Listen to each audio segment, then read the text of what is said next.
अस्सलाम वालेकुम प्यारे दोस्तों, बेटियां होंगी या बेटे होंगे तो लिहाजा दास्ते चनाज को सीखें और अपने नॉलेज में इजाफा करें। तो लिहाजा छोटी उंगली के पास इस एरिया में जहाँ पर जो है शादी की लकीरें पाई जाती हैं, तो लिहाजा जहाँ पर जो है बेटियां होंगी या बेटे होंगे खुद आपने जो है मालूम करना है।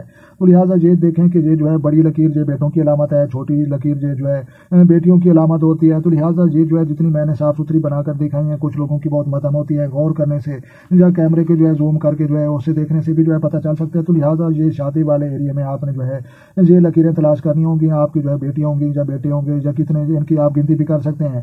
तो लिहाजा बड़ी और मोटे वाजे लकीरें जो है ये बेटों की अलामत होंगी और बारीक मदम लकीरें जो है बेटियों की अलामत होगी। और उसके बाद जो है ये दिल वाली लकीर के ऊपर आपने जो है देखना है अंगूठे के गिर्द घूमने वाली लकीर लाइफ लाइन, और सेंटर में पाई जाने वाली जो है ये हेड लाइन दिमाग की लकीर इसको कहा जाता है। और जदीद साइंस 2023 के मुताबिक दुनिया की बेहतरीन जो है ये इल्म हम आपके साथ शेयर कर रहे थे। तो लिहाजा वीडियो अच्छी लगे तो आपने लाइक भी करनी है और अपने दोस्तों का और अपना ढेर सारा ख्याल रखना है और अपनी दुआ में मुझे याद रखना है। तो लिहाजा कमेंट सेक्शन में जो है अपनी राय देना मत भूलें। तो लिहाजा तमाम देखने और सुनने वालों को मेरी तरफ से अस्सलाम वालेकुम व रहमतुल्लाह जनाब।